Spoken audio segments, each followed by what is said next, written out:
ಕಲಾವಿದರಿಗೆ ಇವಾಗ ತುಂಬ ಕಾಂಪಿಟೇಷನ್ ಇದೆ.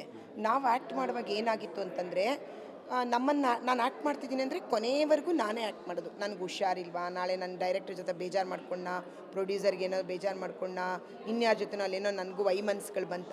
ಇವತ್ತು ವೈಮನ್ಸ್ ಆಯಿತು, ನಮ್ಮ ಸಮಾಧಾನ ಅಂದ್ಬಿಟ್ಟು ನಾಳೆ ನಾವೇ ಬೇಕಿತ್ತು. ಆ ಒಂದು ಕಾನ್ಫಿಡೆನ್ಸ್ ನಮಗಿತ್ತು. ಸೊ ನಾವೇ ಆ್ಯಕ್ಟ್ ಮಾಡೋದು, ಬೇರೆಯವ್ರು ಬರಲ್ಲ. ಇವತ್ತೇನಾಗಿದೆ ಈ ಮಾಧ್ಯಮದಲ್ಲಿ ಅಂದರೆ, ಇವತ್ತೊಂದು 2 ಎಕ್ಸ್ಟ್ರಾ ಮಾತಾಡಿದ್ರೆ ಆ ಕಲಾವಿದ್ರಿಗೆ ಗೊತ್ತೇ ಇರಲ್ಲ. ಅವರು ನಾಳೆ ಬೆಳಗ್ಗೆ ಅವರು ಕಾರ್ ಕಳಿಸ್ತೀನಿ ಅಂದವ್ರು ಬೆಳಗ್ಗೆ ಟಿ ವಿಲಿ ಯಾರೋ ಬರ್ತಿರ್ತಾರೆ, ಇವ್ರಿಗೆ ಯಾರೋ ಫೋನ್ ಮಾಡಿ ಹೇಳ್ತಾರೆ ನಿಮ್ಮ ಪಾತ್ರಕ್ಕೆ ಬೇರೆಯವ್ರು ಬಂದಿರುತ್ತೆ. ಆ ಮಟ್ಟದ ಚಾಲೆಂಜ್ ಇದೆ ಇವಾಗ. ಆ ಥರ ಮಾಡ್ಕೊಂಡು ಬಿಟ್ಟಿದ್ದಾರೆ ಇವಾಗ ಎಲ್ಲರೂ. ಇವರಿಲ್ವಾ ಇನ್ನೊಬ್ರು ಬಟ್ಟೆ ಚೇಂಜ್ ಮಾಡ್ದಂಗೆ ಕಲಾವಿದ್ರನ್ನ ಚೇಂಜ್ ಮಾಡ್ಕೊಂಡು ಹೋಗ್ತಾ ಇರ್ತಾರೆ.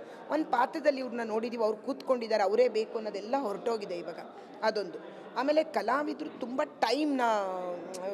ಇಷ್ಟೇ ಟೈಮಿಗೆ ನಾನು ಬರೋದು, ಇಷ್ಟು ಟೈಮ್ ಆದಮೇಲೆ ನಾನು ಇರಲ್ಲ ಅಂದರೆ ಆ ಕಲಾವಿದ್ರನ್ನ ಸ್ವಲ್ಪ ಆಚೆ ಇಡ್ತಾರೆ. ಅವರು ಟೈಮಿಗೆ, ಇವಾಗ ನಾನು 8:30ಗೆ ಶೂಟಿಂಗ್ ಮಾಡ್ತಾರೆ ಅಂದರೆ ನಾನು 8:30ಗೆ ಬರ್ತೀನಿ ಅಂದರೆ ನಂದೊಂದು ಸ್ಥಾನ ಇರುತ್ತೆ. ಇಲ್ಲ ನಾನು 11 o'clock ಬರ್ತೀನಿ ಅಂದರೆ ನಾನು ಇನ್ನೊಬ್ರು ಮ್ಯಾನೇಜರಿಂದ ದೂರ ಇರ್ತೀನಿ. ಅದೊಂದು ಯೋಚನೆ ಮಾಡ್ತಾರೆ, ಬೇಡ ಅಂತೇಳ್ಬಿಟ್ಟು. ಆ್ಯಂಡ್ ನಾನು ಇದನ್ನೆಲ್ಲ ಯೋಚನೆ ಮಾಡಿದ್ದೀನಿ. ಆ್ಯಂಡ್ ನಾನು ಮೊದಲೇ ಏನು ಅಂದ್ಕೊಂಡಿದ್ದೆ ಅಂದರೆ, ನನಗೆ ಮಕ್ಕಳು ಓದೋವರೆಗೂ ಆ್ಯಕ್ಟ್ ಮಾಡಬಾರ್ದು ಅಂತ ಅಂದ್ಕೊಂಡಿದ್ದೆ. ಮಕ್ಕಳನ್ನ ಸ್ಕೂಲಿಗೆ ಕಳಿಸ್ಬೇಕು, ಟ್ಯೂಷನ್ ಇರುತ್ತೆ, ಎಕ್ಸಾಮ್ಸ್ ಇರುತ್ತೆ, ಇಲ್ಲಿ ಬಂದು ಬೇರೆಯವ್ರು ಹೇಳ್ತಿರ್ತಾರೆ, ಅದನ್ನು ಕೇಳಿದ್ದೀನಿ ನಾನು. ಅದೆಲ್ಲ ಇರೋದ್ರಿಂದ ನನಗೆ ಇಂಡಿಯಾಗೆ ಯಾವಾಗ ಬಂದಾಗೂ ನನ್ನನ್ನು ಕೇಳೋರು, ಮೇಡಮ್ ಆ್ಯಕ್ಟ್ ಮಾಡಿ ಅಂತ. ಇಲ್ಲ, ನನ್ನ ಮಕ್ಕಳು ಎಜುಕೇಷನ್ ಅವ್ರಿಗೂ ಆ್ಯಕ್ಟ್ ಮಾಡೋದು. ಸೊ ನಾನೇನಂದ್ರೆ ಆ ಘಟ್ಟ ಮುಟ್ಬಿಟ್ಟು ಬಂದಿದ್ದೀನಿ ನಾನು. ಅವ್ರಿಗೆ ಎಜುಕೇಷನ್ ಎಲ್ಲ ಮುಗಿಸ್ಬಿಟ್ಟು ಅವ್ರವ್ರ ಕಾಲ ಮೇಲೆ ಅವ್ರು ನಿಂತಿರೋ ಥರ ಆಗಿದೆ. ಈಗ ನಾನು ಆ್ಯಕ್ಟ್ ಮಾಡುವಾಗ ನಂಗೆ ಮನೆ ಜವಾಬ್ದಾರಿ ಇಲ್ಲ.